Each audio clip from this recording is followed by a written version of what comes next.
Hey guys, welcome back to the channel. I am Katie from Mitsa Creek Farm. A question I get quite often is about our drip tape and how we run our drip tape. How do people get started with drip tape? So I thought I would make a designated video just for that. Drip tape is probably the cheapest way to do straight lines. If your garden has curves in it, or if you're trying to do like a big curvy area, that's not going to work for drip tape because drip tape does not curve. You're going to want to do drip tubing or even a soaker hose depending on how big your area is. Soaker hoses are expensive, but if you just have a small garden, it will work efficiently for what you need it to do. Drip tape is probably the cheapest way to irrigate, minus sprinklers. The cheapest and most efficient way. How about we say that? But because it is like a tape almost, it is hollow. It is actually just a tube that has, in between these two blue lines, there are little holes that are little slices in there.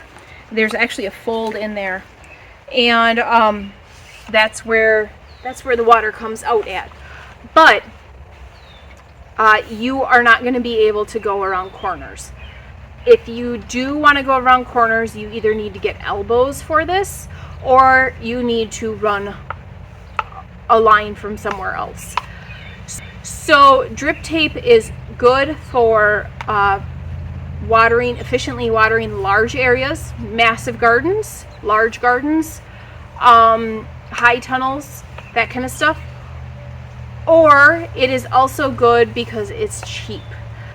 This system is also really easy to set up to expand. If you are looking for something like, you have flower pots and all of that you want watered, you're going to want to look into drip tubing. And I don't have a ton of experience with it. All I have is the experience for the mums. And so you're going to want to watch somebody else's video on that. To start, I get most of my stuff from Knowles. You can find them online, probably Knowles.com, or you look up Google Knowles produce supplies, Knowles greenhouse supplies. That's where I get a good chunk of my stuff because I can order pallets of products and have it all shipped here very easily instead of other ways. There's no other place in our area where I can just go in to shop for this kind of stuff. So that is what works for me. There are places online, like I think it's Drip Depot, I don't remember, like Drip King or something like that. Places that you can order online and have it shipped to you, smaller amounts.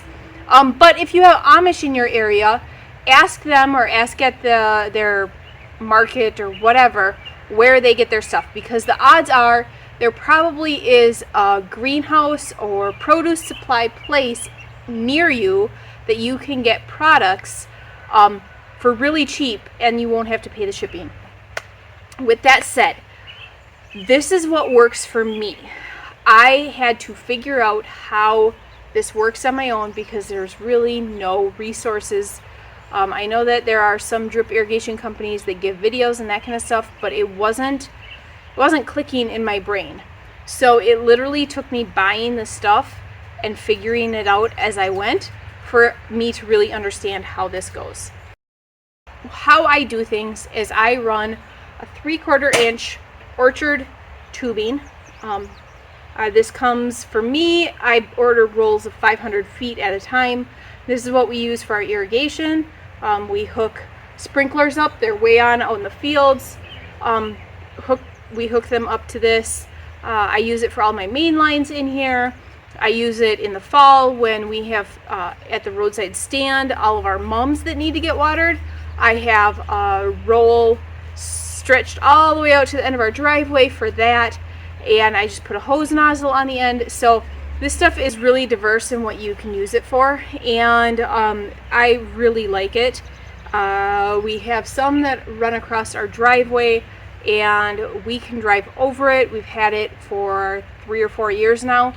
And we don't drive over it all the time, but like when we're driving on this section of our driveway, so probably a couple times a week, maybe even more than that, we drive over it and it holds up really, really well.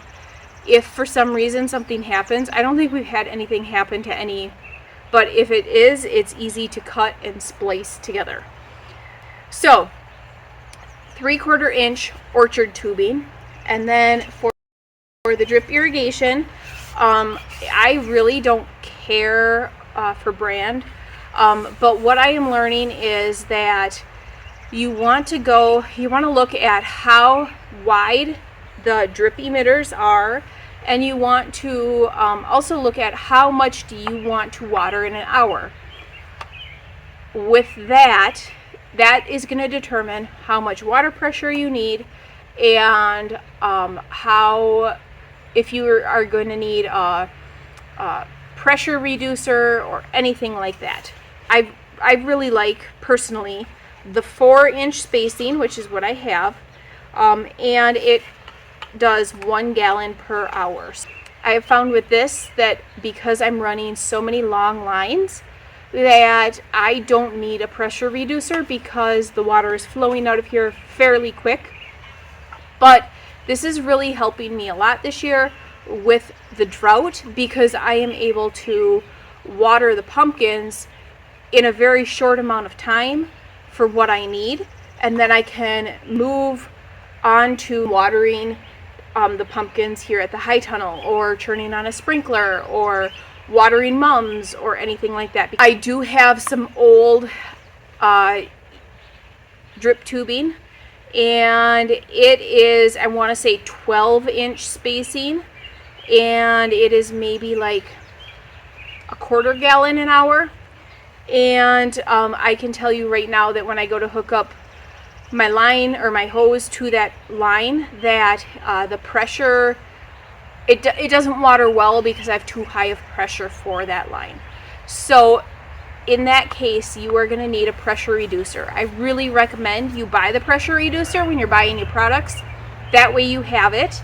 And it just is something that fits on your the main line coming out of your faucet, and it fits on, it screws on, and it actually looks similar to this. It's just is longer, and it has something in it that reduces the pressure.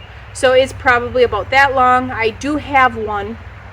I just have it packed away because I haven't needed it before. But I had one line that I've left in for a couple of years on our apple trees, and I went to go water them the other day, and I noticed that the pressure was too high on that. So I really recommend you get it so that you have it, because it's not something that most hardware stores carry. So we have the pressure reducer, we have the orchard tubing for your header, we have the drip tape, and you have decided the drip tape that you want. So the next things we are going to talk about are, let's just start at the beginning. You need to hook up your main header line to your faucet. How are you going to do that? They make these attachments that go onto your orchard tubing, and they have all sorts of different kinds of attachments. They have T's, they have elbows, they have splicers, they have all sorts of different orchard tubing attachments, and your orchard tubing comes in multiple sizes. When I had called and talked to Nolts, they recommended 3/4 inch for pumpkin patches. That's what most people use, so that's what I got, and that is working amazing for me, and so that's what I'm going to use.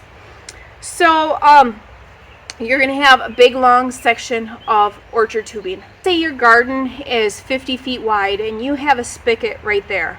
I recommend getting probably, I don't know how long the rolls come in if you're not ordering a big huge spool of it. I do know that Drip Depot sells kits, so it'll say, 10 lines, and each line,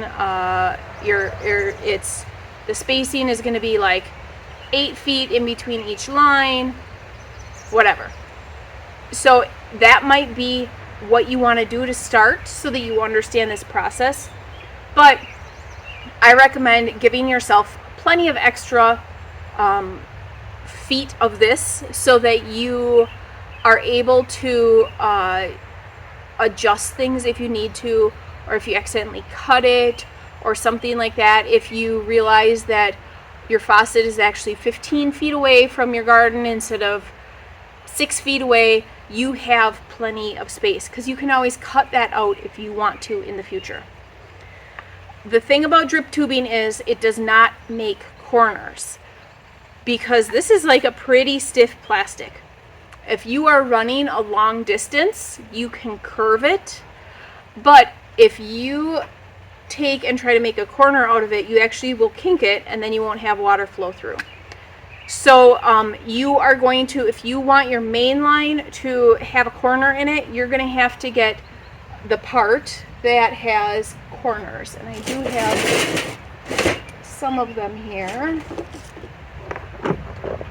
I find tackle box for fishing holds the irrigation parts really well, as long as you don't have too many.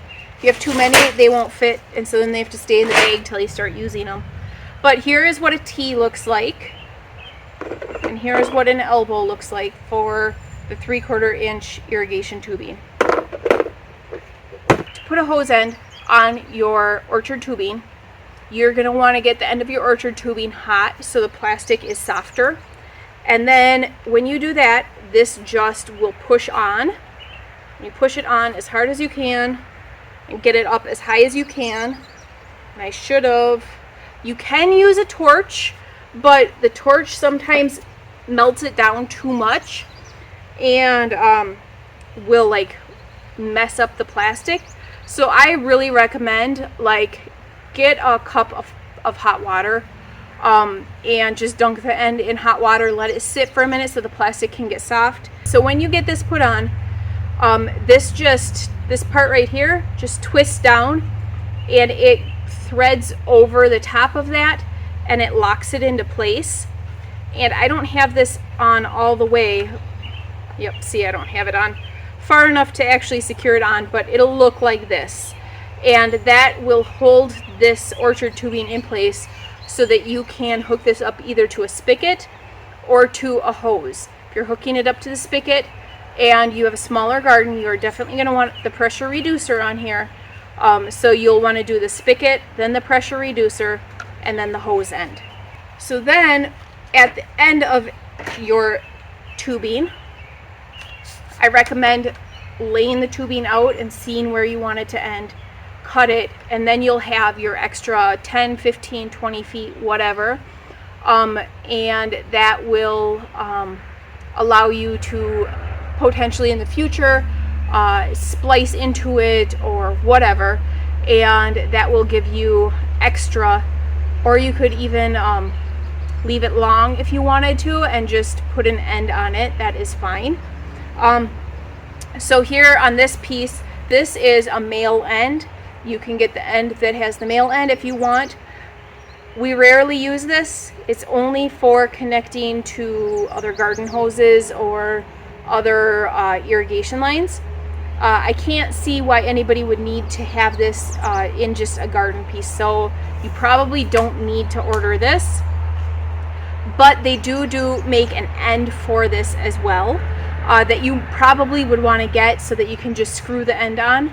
And then that way, in the future, you can just unscrew it if you want to add another one. And then you would get the splice that I showed you, or the elbow, whatever, a T. You could put that on there instead, and then you could make 2 lines come off of there. Or if you do an elbow, just 1 line, whatever. I do want to say, I don't use stoppers on mine. I just fold them, and I take some twine or some tape or even a staple, and I fold them over and I kink them. If you put the end on, it looks prettier. I don't buy the ends. In the future, I probably will. I'm just not to that point. I want to try to get everything set up. My goal by the end of the summer is to get everything set up so that I have a main line for the high tunnel. Now that I know I like my rows going this way, I want to have a main line run and have all the pieces put in. So then I'm just rotating rows instead of rotating everything and all the different ways and all that kind of stuff. Then that way this is a little bit more of a permanent fixture. Right now I have it set up very, very temporary, and it gets changed every year. I want to urge you to cut off a couple feet of your drip end, probably no more than 2. If you have 10 rows in your garden, 1 foot is definitely enough. If you have a bigger garden, more rows than that, cut off 2. If you have something massive, you could cut off even more. And so you will see oftentimes in my videos I have pieces like this laying around. It's because I keep the scraps from when I am running the orchard tubing, and there is a reason for that, and we'll get to that in a minute. So you have your main line for your drip irrigation, and you have your end on both sides. You got your stopper on the other, or whatever you're going to do. So you have your main line, and you have your drip tape, and I have found it easiest to take, I order a big spool of drip tape. I want to say it comes in a roll of 4,000 feet, but it might be 1,000 feet, I don't know. And this is how we roll it out. I set up my little ladder, and I got it, that's just a wooden garden stake stuck through there, and then it rolls off super easy then. Put it at the beginning of the rows, and then I walk it down, walk back up, I cut it, walk it down, cut it. And so I repeat that for however many rows I have. So that's what I do. You do what works best for you. That just seems to be more efficient for me, the way I think. When you're ordering your parts, you are going to be, you're going to want to order the attachments that go from the main line to the drip tape. And there are quite a few options for that. You're going to have the option for valves, and you're going to have the option for not valves. So these ones, whenever water is in that system, it is going to come out the drip tape because there's nothing to turn this off. You can spend like probably $1.50 more and get one that has individual valves. And I use these here in the high tunnel because I know that my zucchini and my cucumbers take more water than my tomatoes, and I want my tomatoes to be watered consistently and evenly. So I will turn my tomatoes off and do a deep watering every however many days, and everybody else I will run their drip tape for let's say 15-20 minutes, and then they can get water every day where my tomatoes don't need it every day. That will allow me to not have to run 2 main lines, and it also keeps everything all on like one line so that then you're not tripping over hoses and that kind of stuff. So you can make the decision, do you want to do something like this? Do you want to do something like this? These are like probably 50 cents a piece, probably even less. These are like $2 a piece. That said, you are going to want to, there's different brands, there's different styles, all of that kind of stuff. You are going to want to get a hole punch, and you're going to want the hole punch to fit the pieces. And I recommend buying extra pieces so you can expand in the future. And then that way you're not trying to remember what the hole punch is, and is that the same one that you had last time. Get it here, get all the pieces here, and then find out when you punch the hole, the piece doesn't fit in. So I recommend buying extra so that you have them, and buying the hole punch that goes with that one. And wherever you're ordering it from will tell you this hole punch fits with these pieces. I'll put it here on the screen what it's called, and these are what I like. They're cheap. I can get them from multiple places if I need to. There are times where I have not had enough of these, and so I have had to order online because they're quicker shipping than ordering from Noltz's. So you can get these guys pretty much anywhere, but I believe that that's probably this case with most of these things. Each brand and each size has different little hole punches. You also will want to get landscaping staples. This is going to be an important part because it helps keep your drip tape down. You can put your ground cover on top of it. If you're doing that, you're going to have the landscaping staples anyways. But no matter how big or short your rows are, you're going to want landscaping staples to when it's windy. These guys catch in the wind and they blow all over. So you're going to want landscaping staples to staple it down. Get the 1-inch ones, I believe is what they are, and they fit right on over it, and then they just keep it snugly in place. You're going to want to poke holes with your tool on the main line wherever you want the drip tape to run off of. Some people I know put 2 pieces of drip tape parallel. Let's say you're planting tomatoes 2 to a row and you're pruning them and going up. I know some people who will put 2 rows of drip tape down. Then that way their watering is more efficient and quicker. A lot of people I know only use 1, so it really is up to your taste. Personally, I only use 1 because I plant my tomatoes really close together. I can understand though when people have them spread a little bit further apart. Like they might plant their tomatoes closer together in each row, but they do 2 rows that are 18 inches or 2 feet apart. I plant mine 12 inches apart here in the high tunnel, and so I just use 1 drip tape running down the center of those 2 rows. So you're going to want to figure out where that is. I know that for some people it's hard to get on the ground and actually do this. So I would recommend, if that's the case, you take like a paint marker or a Sharpie that would show up, take some masking tape even, and take and mark where each of the rows are.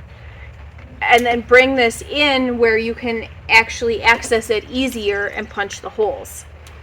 I will just sit down outside and just work my way right down the row, and that works for me. But I know that some people are unable to do that, so I'm trying to make this as give you the options so that you can do what works best for you. So you're going to take your little hole punch, and it has, at least this one has little saw teeth at the very end.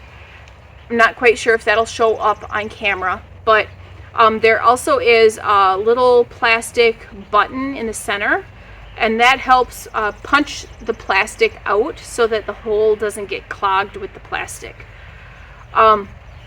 So what I do is I just push down really hard, and I should do this on something else. So I push down really hard, and I kind of saw, so I twist and I saw at the same time. You want to make sure that you don't go through the second one, but you can push pretty hard on this and it won't go through, but if you're really sawing fast, it will. And you can see I pushed through there. You pull that out, and then you punch in your tubing piece. And then this might not actually pop in easily for me because it's so short, but then you just take, there we go, and you pop that in like that. So then this is your main line. This is the adapter for the drip tape. And then what you're going to do is, you can see that this is twisty. You don't want to take these off because those are supposed to be on permanently. If you twist too hard, they will come off. And then it's hard to get it to lock into place in the future if you're using them. I recommend just tossing them if you get it off. But and then so you just take and you put your drip tape on, and you probably will kink it a little bit like that as you're going, but that's okay. And you just push and get it as high up as you can go, and then you twist that back down, and then you have your drip tape attached. So at this point we have the female end and we have the stopper. This is hooked up to your faucet or your hose. And so then you have your drip tape. This will twist in here, so you can kind of, if you don't have it, like if you have it, let's say have it sideways, you are able to twist it so that you can get it into place. Now, there are people who swear two ways on how to put your drip tape. Do you put it facing up or do you put it facing down? And I'll be honest, I do both. This year, I really am making the effort of putting my drip tape under my ground cover, just to make life easier for me, as far as going out in the field or even here in the high tunnel and tripping over all of this hose. But like in my bush pumpkins, that's not possible because these pieces of ground cover, some of them are 32 feet wide, some are 16, some are 8, some are 6. So, and some are 3. So this area over here in the bush pumpkins is all hodgepodge together. So it made it impossible to run the drip tape before we put down the ground cover. So we have the drip tape sitting on top of the ground cover. And in that situation, I like to have the drip tape facing down. Then that way, if you have the water coming out and kind of bubbling over, it has a higher chance of evaporation, and it also has a higher chance of spilling elsewhere and kind of going elsewhere. So I like to put it down, and then I put it right along the edge of my plants, and I put it right, over the hole that is burnt in the ground cover. And so that little hole that's right here will be dripping right into the dirt that is right on the roots of my plants, so I can really get it close. So I don't put them up like that on top of the ground cover, just because there's more evaporation. Water kind of seems to go everywhere more than down here. You have more control of it going down. With that said, you also, sometimes you might have sediment in your line. Like if you live in depending on your well or whatever would cause you to have sand in your water line. If this gets dirty on the inside, whatever, sediment will kind of fill in that hole, and then that hole will clog. You can't see if these guys get clogged because you can't see when it's down that the water isn't coming out. And so some people swear by having them facing up and having that water flow over the sides of the tape. When I am running it first and then putting the ground cover down, I put it like that. Then that way I know that everything is running properly. There's not going to be any clogs whatsoever. And because I don't want to have to lift up the ground cover after having the plants and everything in. But like I said, that only works if you have ground cover that is more narrow so that you can lay your drip tape first. So when it's under the ground cover, I like to have the blue line facing up. When it's on top of the ground cover, I like to have the blue line facing down. And that's just my preference. Some people are very opinionated on this. More power to them. I'm sure they have their reasons. That's just what I do. Here inside the high tunnel, I have rows already run of drip tape because I put them down as I was planting and as I was putting down ground cover. So I have, you can see my pumpkin or my tomatoes are 12 inches apart in both of these rows, and the drip tape is right down the center. You can see it right here, right down the center of those rows. And I left extra off on the ends, but down at the end of the row, it's already sealed off and it is stapled down. So all I have left to do is hook it up to a main line. What I'm going to do, you can see the drip tape sticking out here.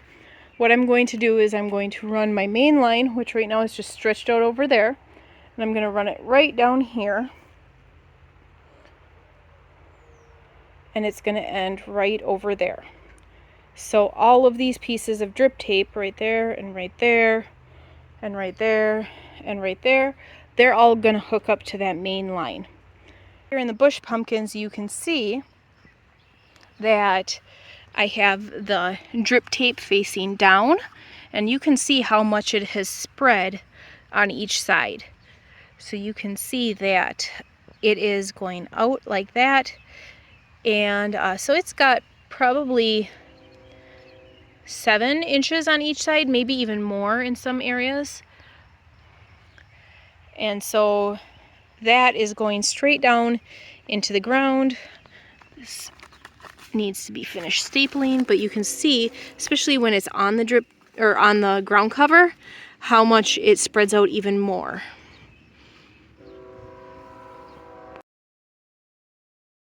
So you have your main line, you have your little adapter here, you have your tubing. So what do you do to keep all the water from running out of the end? They make little plugs. They're like 50 cents a piece that are just like this. They twist on and it stops the water. There's a little hole at the end of it that you can put your staple in to keep it stapled down. And that's nice, but they're like 50 cents a piece. So I have found a super easy solution to that that is free using the materials you have on hand. So remember that 2-foot long piece of orchard tubing main line that I had you cut off? You're going to want to take this, and depending on how many rows you have, let's say you have 10, you're going to want to cut probably about 1 inch, maybe a 1/2 inch. It really doesn't matter. You don't want it too big because it's harder to thread on, but you're going to want to take like an old pair of gardening shears or a pair of sharp scissors. Don't use your wife's sewing scissors. She will not appreciate that. You're going to want to cut a piece off.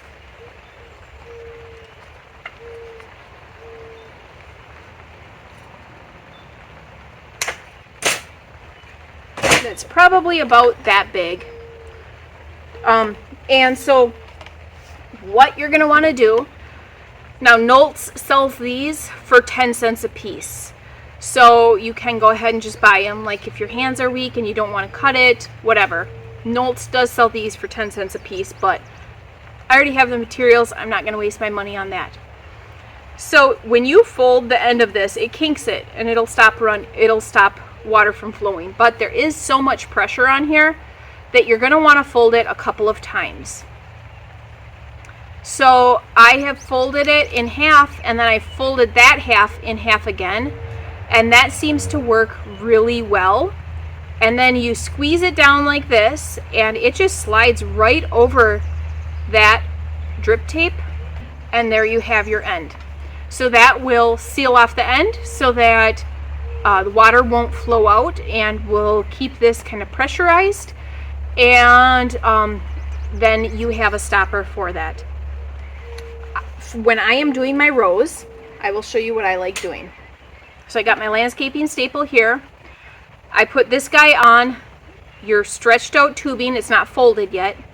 Slide that down, and I take and I fold it in half. I take and I put my staple on.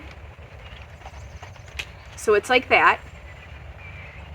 You probably want to have maybe a little bit more than what I originally had. There we go. So you put your staple on, and then I fold it in half again with my staple in that fold. And then I take and I thread this guy back up,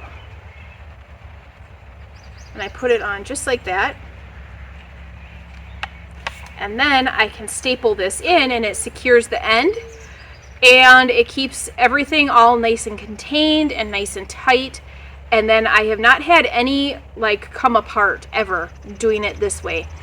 Sometimes when you are putting your staple on, you want to, if you're not putting the staple in the fold and you put it like up here, sometimes that kind of works its way loose, and then that end comes off, and then you'll be looking and you're like, why are my plants not getting water? And it's because your whole drip tape has wiggled over. So I like doing this, and then that way the end is secure. And I also have started taking and putting, instead of stapling your main line, I take and I put the staple right there. You'll see that these pieces have little, like, two little fingers almost, and I stick that staple there. And then that way it secures it more if I trip over it. And that sounds really stupid to say, but when you're walking through this, if this is not under the ground cover, you do trip over it sometimes. And so I have started doing this versus putting it up here, and then I'm not ripping this piece out, because sometimes that does happen. So that is essentially what you're going to do. In the description below, I will write down what all these pieces are called so that you know. But it really is a pretty simple system. What I use is Mainline 3/4 inch orchard tubing with the female hose thread.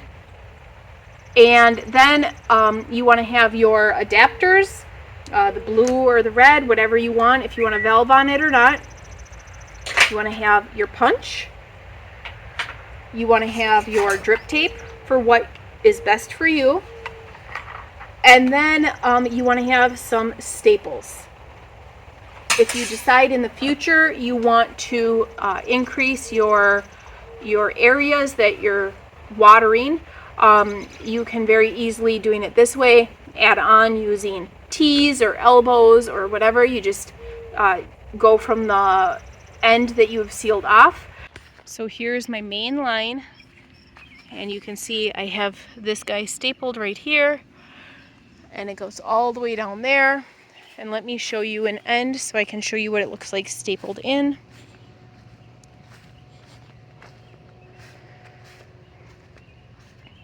So then here is the orchard tubing, the main line, and then you can see right down there, that's the staple. It's all folded in there nice and snug, and there's no parts sticking up or anything like that. It's all nice and neat and folded down tightly. I recommend you also buy a pressure regulator to hook on to the beginning of your main line, and then see how it works with the pressure regulator. And if you are noticing that the water isn't getting to the ends of the lines, then you can take the pressure regulator off and see if that helps improve the issue. So that is just what works for us, and I know that I've had lots of questions, so I wanted to share with you guys a little bit more details on that. One question I often get too, besides the pressure regulator, is I think they're called anti-siphon valves or anti-siphon attachments, whatever it is, that brass piece that fits on. And that is up at our hose, since everything is run off of one hose, essentially one main line from our spigot up at the barn. We have our anti-siphon valve up there so that no contaminated water gets sucked back in if we have a flood, or if like irrigation water, any of that, none of that will get sucked back in. So that is on our main line. But if you have a garden and with a designated faucet or spigot, I would recommend getting one of those as well. But I think that that's a pretty common thing, or at least in our area it's common.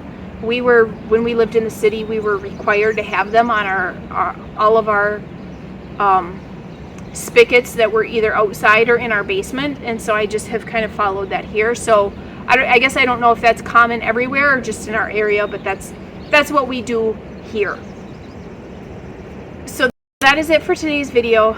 Thanks for tuning in, and we will see you guys next time.